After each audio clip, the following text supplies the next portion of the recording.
Reezy Resells. Follow the hustle.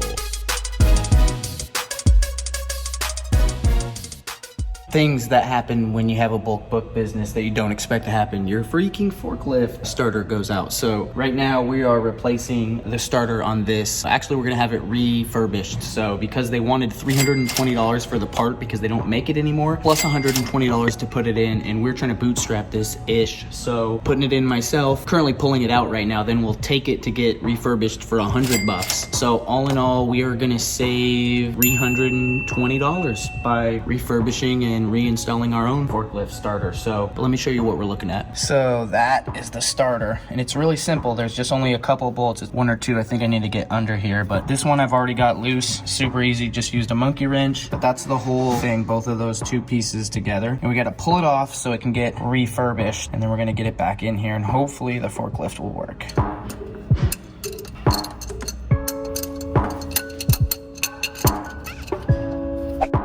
When I say I had to harness all of the testosterone that I had to get this out, I'm serious. It was like being a blind mechanic because I didn't have a lift. Now we can get this refurbished. Jesus Christ, this thing's heavy too.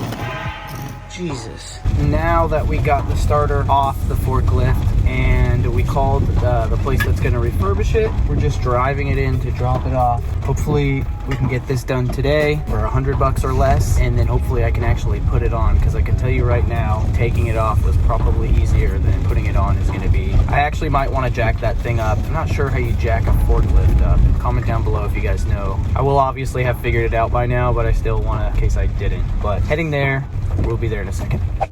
Beer will fix it. Cheers. Yeah, we're in business, baby! All you books are getting up! Clean up. Don't feel my butt crack. If you're a mechanic, it's authorized now. It's authorized. So we're cheersing because we fixed the forklift. But let me tell you, I'm gonna have to sit down for this one. So this forklift,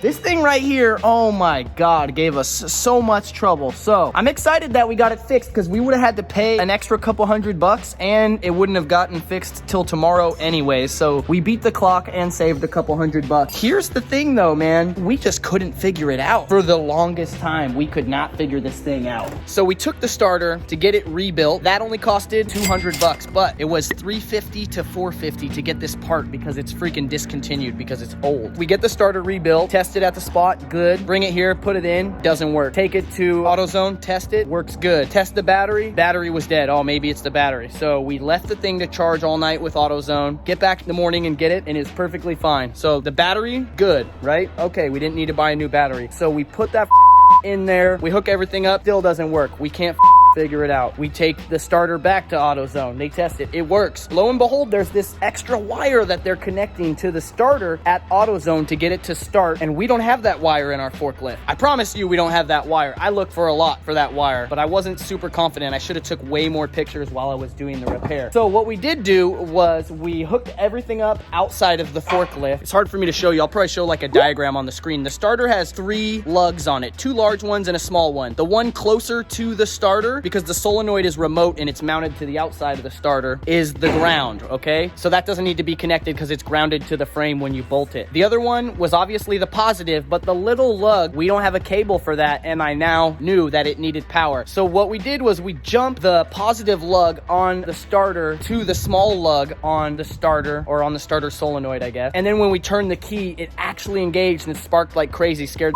the out of me. Scott thought I got electrocuted. It was very scary, actually. Very scary. So we knew that could get it to work, and that was now the only time we've seen it work, but because that wire wasn't present in the forklift, it was beyond me. So we came up with a crazy idea of, hey, let's mount the positive wire onto the solenoid in such a way that it crosses those connections. Maybe that's how these guys had it freaking hooked up, right? Who knows what they were doing, because we know that they had the wrong color battery cables installed in this machine. I promise you. We went and tested the battery with the cables in the machine, and it was showing a negative negative 12.3. And we were like, what? Tested it the other way, positive. So it turns out we actually were hooking it up incorrectly because we thought, you know, for some stupid reason, we thought black was negative and red was positive, right? But it wasn't. That ultimately allowed us to get it to work and to turn over and engaging, and it's now fixed. When I tell you I'm gonna have trust issues about red and black cables for the rest of my life, like, I fully trusted that. Who does that? You should never be allowed to be a mechanic ever again if you hook up a mechanical device with black cables to the positive and red cables to the negative. Here's the way we have to remember it. If your business is in the red, that's a negative.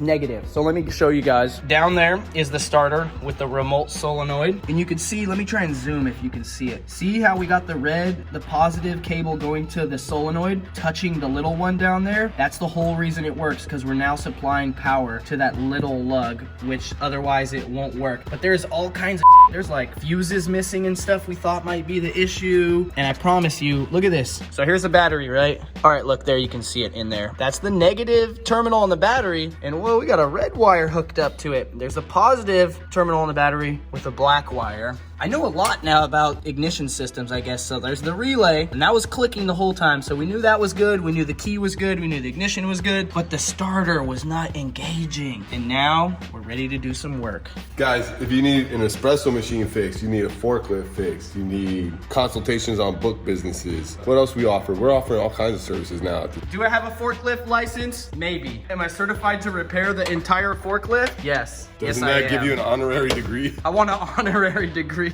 like celebrities get. Wow, guys. So if I'm trying to be logical and think how we could have solved this faster, I would have got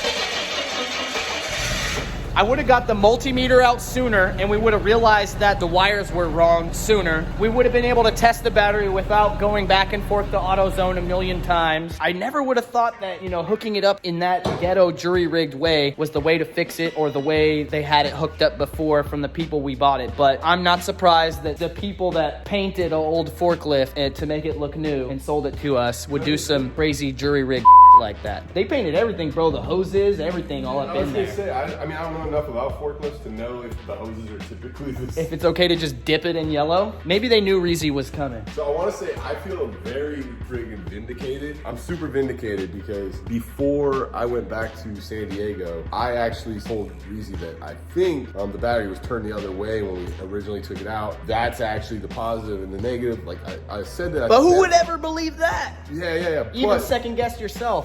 No, so much so that I felt partially guilty for this because I thought I killed the battery. I was like, and I didn't tell it, I haven't even told Reezy this. I actually felt guilty because I thought it was my fault the battery got killed, because then when we hooked the positive up to the positive, the red up to the positive and the black up to the negative, nothing was working, and it turned out the battery was dead, and I was like, I did that. But it turns out I was spot on because, and the only reason I knew this is because I had read the label on the battery and it's only visible from one side. Right. And so like, I was like, the battery had to have been facing this way because I read that label. I didn't believe him. And I was feeling guilty until now. Now I feel very vindicated. That's all I mean. Also, what would have really helped is to take way more pictures before we started taking stuff apart, because we wouldn't have second guessed ourselves. We would have known from espresso machine. We know it from everything, but why did we just go into the forklift like we knew what the we were doing? Like, it's a forklift, how hard could it be? Only take a week of my freaking life. But don't be scared to fix your own. Yeah, I mean, the moral of the story, this really sucked, but even if we hired someone to fix it and we paid an extra couple $100 for the parts, the part wouldn't have got here till Friday at the earliest, which means the mechanic wouldn't have been here till tomorrow morning, which is Monday. So yes, it sucked, but we saved a few $100. We learned a load about a forklift, and we're gonna get an extra day to day and a half of jump on the work. Tune back in next week and we'll get back to regular book selling content. This video was a little bit of a curveball, but hey, this is book related now that we're in the bulk book business. A couple people told me maybe I should have got an electric forklift. I don't know how much that would have cost, but we picked this thing up for $3,600, so I'm hoping it doesn't give us any more problems. If this thing gives me too much more problems, I think we should sell it and try and get something else. Our main issue with it was it not starting consistently. Right. With the starter fixed, maybe we shouldn't have any issues. Maybe we do got a nice little forklift here. We'll see. Yeah, we'll see. Welcome back to the Forklift from hell.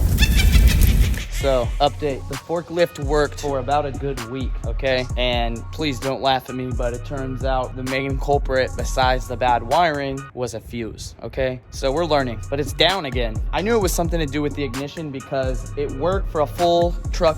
You can see the warehouse is full again. We unloaded a full truckload and then parked it. And then when we went to put Gaylords on the tipper, it wouldn't start. So obviously it's something to do with the ignition system, right? And then we charged the battery. That's what that thing's for. Shout out to Kemper Refrigeration for letting us borrow that. And it worked. So then we started thinking, well, why does the battery keep dying? So we tested the alternator, and the alternator was not outputting any voltage. So we tried to get a new alternator. Problem is, this thing's so old, you can't really get this alternator anymore, and there was none available on eBay. So we have a mechanic helping us, a local dude, Captain Keith. He's a boss. He does boats a lot, right, Captain Keith? And so we have a marine alternator from a boat. The mounting fits and everything, but the output of the alternator wires were rubbing against a plate in the frame, and because an alternator moves a lot, you know what I mean? It was eventually gonna rub through the wires and then short the alternator. So what we have to do is we have to cut a piece of iron from inside the frame of the forklift to get it to fit, and that's what we're actually doing today. After that, hopefully we get it in there and everything works fine. This is the bolt that holds the alternator in. There's the old alternator. Here is the new alternator. This piece of iron right here is what is blocking the alternator from being mounted properly. Also, this alternator was a one pulley alternator, so we had to take the pulley off of our alternator and put it onto this one. Oh, here we go. Also, shout out to Dan the man at Midwest Auto because he knows his shit.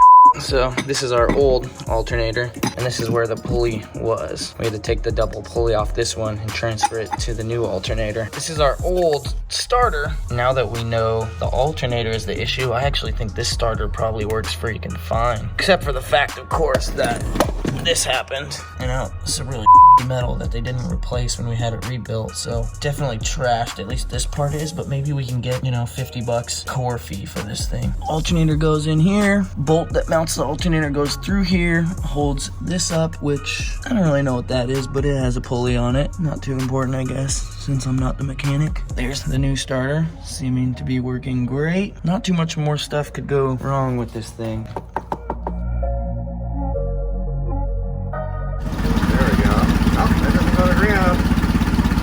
We ended up not having to cut this because the mechanic took the back off and swapped out this plug. So instead of going that way and rubbing against this, the wires could go up. So little pro tip. We need to replace these belts though. See how much it's shaking, but for now we're in business. All right, guys, forklift from hell has been fixed. At this point, we got all new fuses, new battery, new starter, new alternator. We're gonna get new belts, but for now, we're just gonna use it. But yeah, we are ready to do business. Let's give it a quick test real quick. Hold on.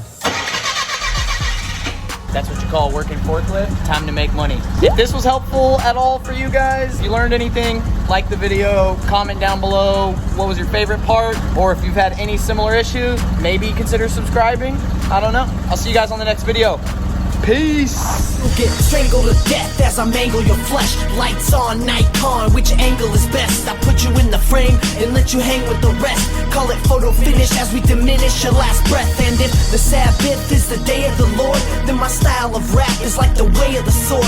Better sharpen your blade, I'm coming straight for your door. I see the devil in your